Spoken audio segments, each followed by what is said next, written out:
Всем привет, меня зовут Вика. Давайте посмотрим новый расклад Таро для мужчин. Кто же хочет от вас ребенка? Как всегда, настраивайтесь на расклад.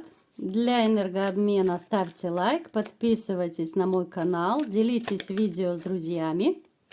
Кто хочет записаться на личный расклад, либо же сделать диагностику на наявность негатива, пишите телефон под видео. Итак, смотрим, в каких энергиях вы находитесь.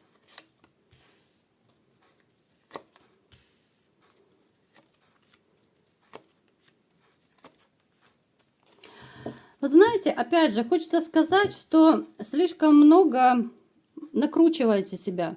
Вот вы такой человек, который очень близко берет все к сердцу. Вы переживаете довольно часто вот по поводу и без повода. Ну вот такой вы есть, да, вот, ну ранимый, такой впечатлительный. Вы-то смотрите в будущее, да? Я не говорю, что вы живете прошлым. Вы в будущее смотрите, но как-то без особой надежды. Вот если честно, напишите в комментариях. Вы, больше, наверное, все-таки опустили руки. Я не могу сказать, что у вас надежда на какое-то просветление, на светлое будущее. Очень много пессимизма в вашей жизни. Очень много грусти и боли в вашей жизни. Кто-то сейчас находится в таком состоянии, кто-то его прошел. Вы знаете, что это общий расклад, поэтому переворачиваем под себя информацию. Вы знаете, вот вы как будто бы разочаровались в любви, вы перестали верить в женщин, вы перестали верить в любовь. Вы занялись, знаете, довольно плотно занялись, может быть, даже какими-то вот практиками, медитацией, да. Кто-то начал плотно изучать психологию, интересоваться этим, эзотерику, да, вот кто-то карты Таро начал изучать, те же расклады смотреть, чего вы не делали раньше. Вот как-то вы начали, очень плотно каким-то вот саморазвитием заниматься, потому что вот, нет, я не вижу на данный момент какой-то такой отдушины в вашей жизни. Таких вот серьезных отношений, которые могли бы, реально вас зацепить, я не вижу. Да, женщины есть вокруг вас, есть женщины, которые вам нравятся, чисто внешне, да, потому что, любой мужчина прекрасно видит женщин, да, у кого есть зрение. Мужчины оценивают женщин, да, про себя вы отмечаете, конечно, да, вот и та симпатичненькая, и та симпатичненькая, как-то не тянет и не ёкает, вот не тянет, знаете, вот нет того адреналина, какого-то азарта, вот знакомиться с кем-то. У меня такое ощущение, что вы вообще как-то вот отпустили свою жизнь на самотек. И вот она течет у вас, довольно так ровно, спокойно, без каких-то эмоций, да, такой штиль абсолютный. Штиль, причем я бы даже сказала, что довольно скучная жизнь. Напишите в комментариях, есть такой момент или нет. Хотя вот в душе, если вот копнуть ваши потайные, да, вот сердечко, глубины души, если копнуть, вам бы, в общем-то, хотелось, да, рвануть куда-то. Вы любите путешествовать, вы любите какие-то вот поездки, да, вы такой вот были всегда любопытный, вы человек движения были всегда. Почему же вы замкнулись, да? Давайте разбираться, почему у вас такой вот настрой. Что же такое произошло?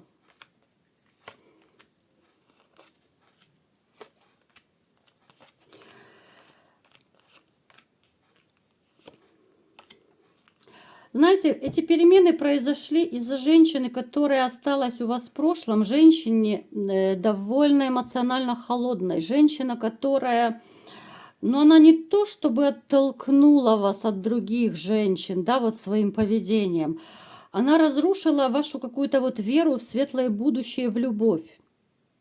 Вот раньше вы были, я еще раз повторяю, были абсолютно другим, да, вы верили в любовь, вы были живчик такой, какой-то вот адреналин, жизнь кипела, бурлила, у вас была жизнь очень-очень насыщенная, активная. После того, как у вас появились проблемы с женщиной, у кого-то это разрыв, развод, Ваша жизнь кардинально поменялась. Я бы сказала, даже на 180 градусов поменялась ваша жизнь. Это женщина, которая осталась позади. Она, знаете, так как отголосок какой-то. Она и к себе вас не подпускает, но и держит внутренне. С одной стороны, вы понимаете, что все, там точка поставлена, но у меня такое ощущение, что у многих из вас есть какая-то такая внутренняя привязанность. Вот просто привязка. У кого-то это может проигрываться магически, да, вот магический вот приворот вам был сделан, и который вас еще держит. Именно по этой причине вы не можете и не хотите смотреть на других женщин. Есть такая, знаете, вот у некоторых тяга в прошлое именно потому, что вы слишком много вспоминаете и думаете об этой женщине. Напишите в комментариях, есть такой момент или нет. Вот вы сами себя как будто подсаживаете на эту женщину.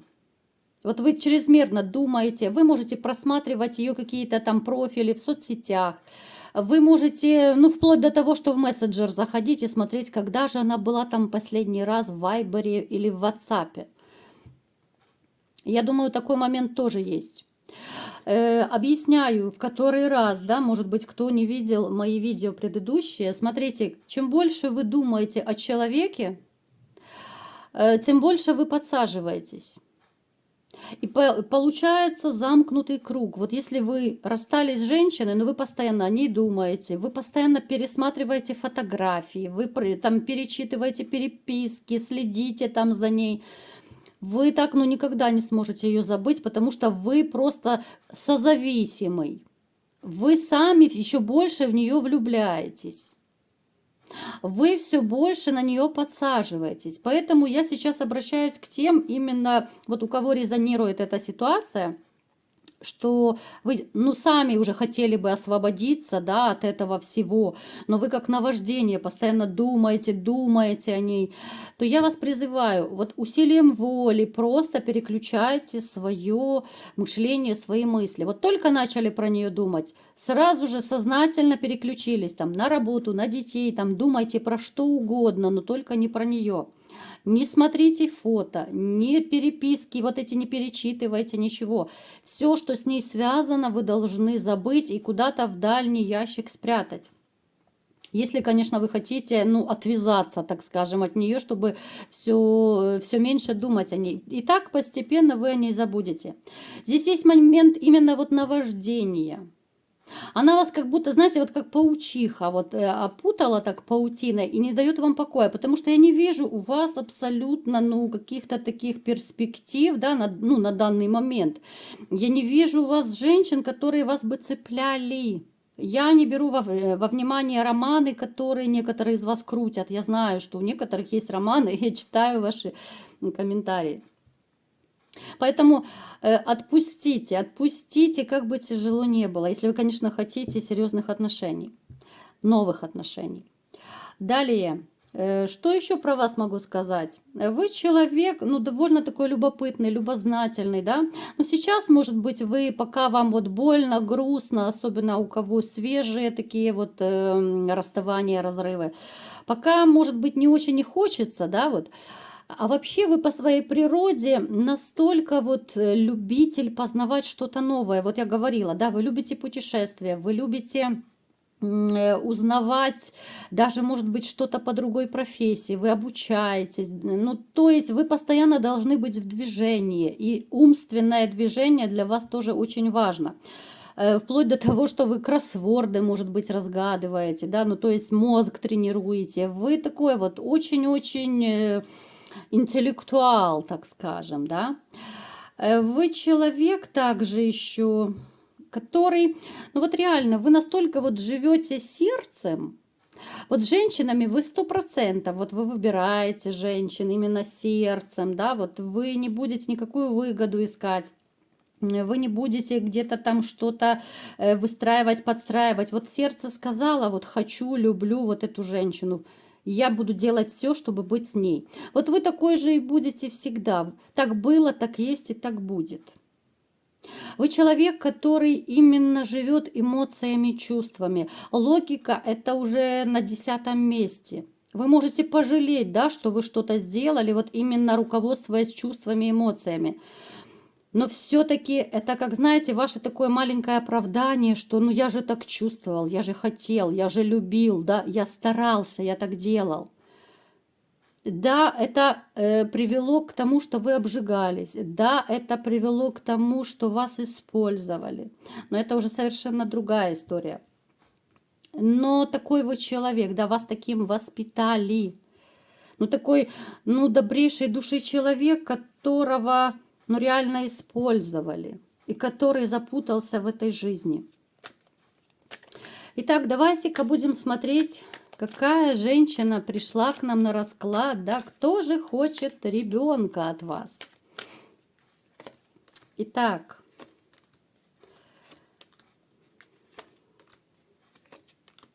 это женщина, которая моложе вас. Но, скорее всего, может проиграться, что это брюнетка, шатенка такая. Но она довольно, может быть, показаться вам юной особой по сравнению с вами.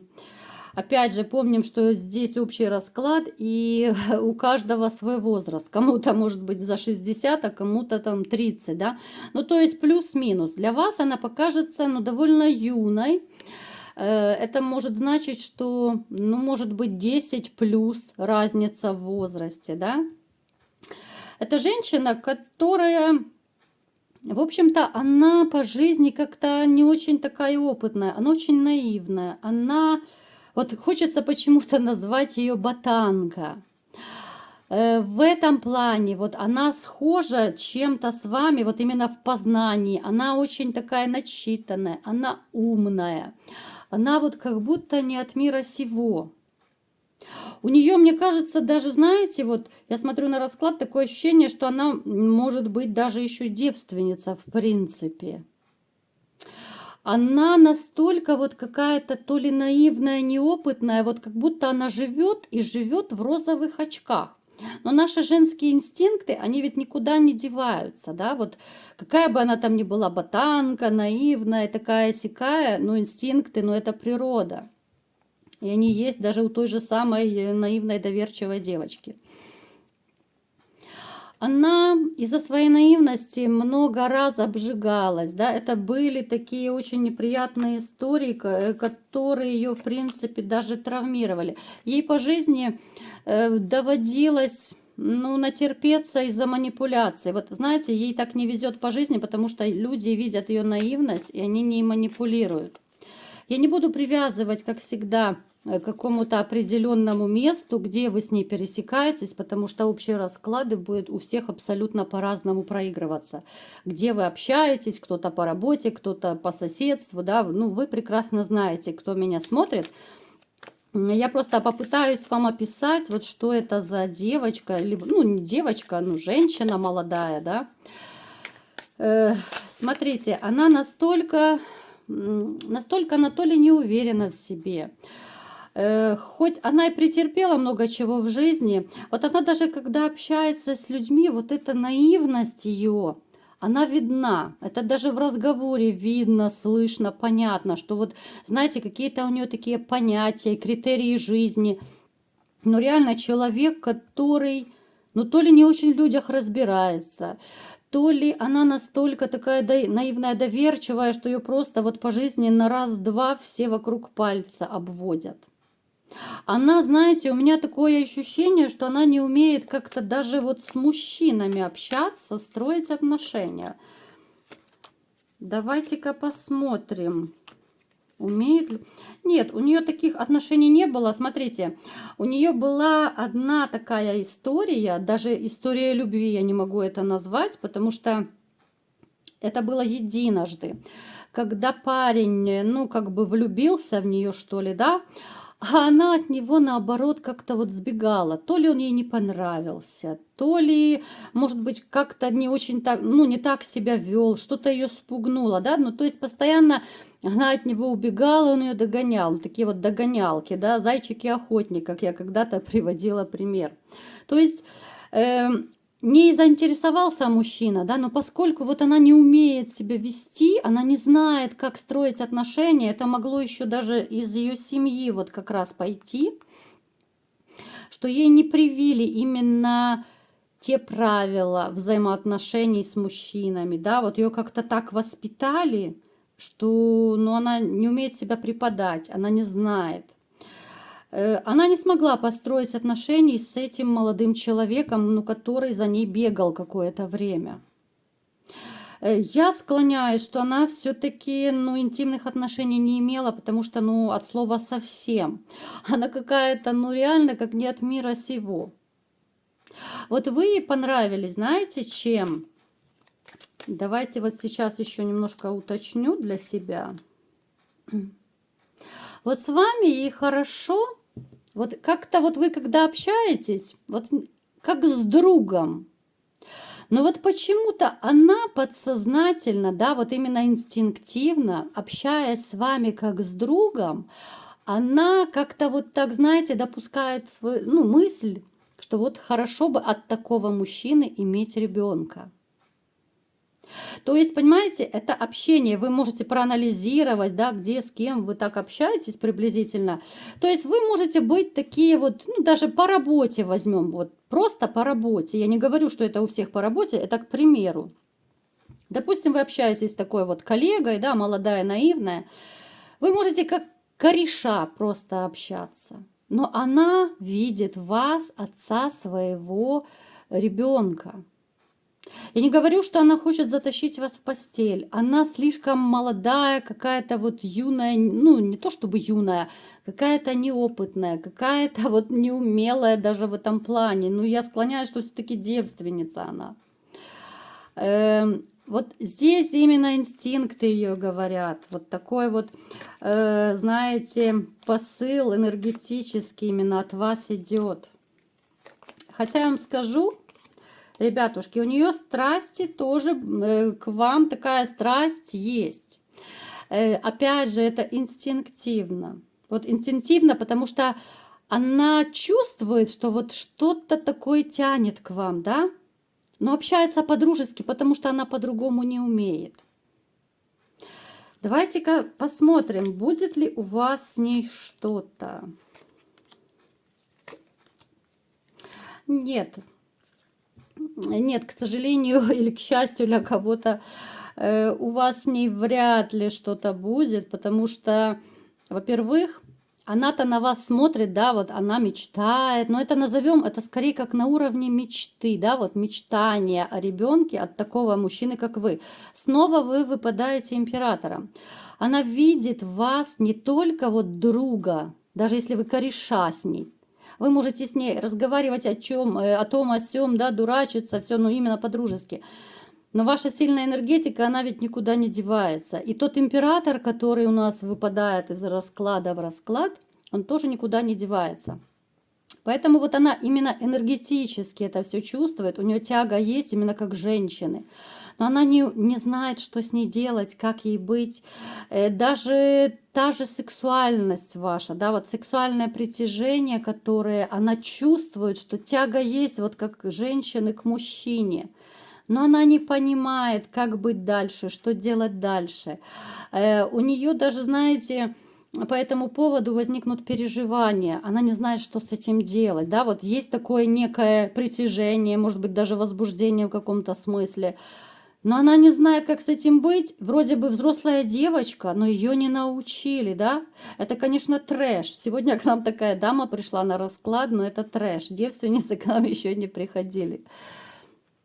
Поэтому вы можете проанализировать, если в вашем окружении такая дама, но она вот реально, она молодая, но она не от мира сего. Вот что-то в ней такое есть, я думаю, ну такое вы точно заметите, мимо такой не пройдешь, ну, наверное, с ней все-таки можно быть только корешами реально, потому что, ну, строить с ней отношения, да, она неплохая, да, она наивная, доверчивая, но это ее нужно учить с нуля, нужно просто учить всему с нуля.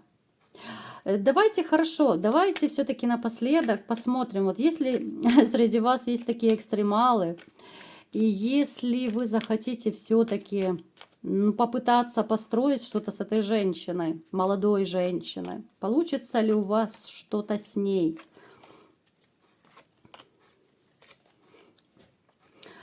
Ну, вам будет довольно сложно, потому что нужно будет очень многому ее учить, очень тяжело это будет, да. Я не скажу, что она будет такая легкая ученица, потому что, ну, уже все-таки она взрослая девочка, и так легко не будет. Насколько хватит вашего терпения, но это будет довольно индивидуально. Но я не вижу семейной карты, я не вижу даже каких-то, ну, таких стабильных отношений. Ну, чисто пороманить, ну, я думаю, вы не захотите романить, потому что, ну, девочку, ну, как бы с нуля нужно учить, что и как делать. Это тоже, я думаю, будет неинтересно. Поэтому здесь такая патовая ситуация. Смотрите сами, решайте сами. Если вы захотите рискнуть, допустим, да, захотите, ну, научить ее с нуля, попытаться построить отношения, но это, знаете, такая ситуация, когда ты сам воспитываешь себе жену, наверное. Если вы хотите, да, она может стать, допустим, женой, если вы воспитаете ее, если вы, ну, начиная, ну, все реально с нуля, и интим, и вообще взаимоотношения здесь, все. Очень такая тяжелая, кропотливая работа должна проводиться. Вы можете рискнуть. Отношения с ней будут реально вот чистые, если вы войдете в эти отношения. Еще раз говорю, если хватит терпения. Они будут чистые, они будут искренние. Эта девочка, но она не умеет просто врать. Вот она реально не от мира сего. Поэтому, если кто-то из вас хочет попробовать, пытайтесь, воспитывайте себе жену. И успехов в этом нелегком деле вам. Вот такой был расклад. Кому понравился, ставьте лайк, подписывайтесь на мой канал, делитесь видео с друзьями. И всем пока!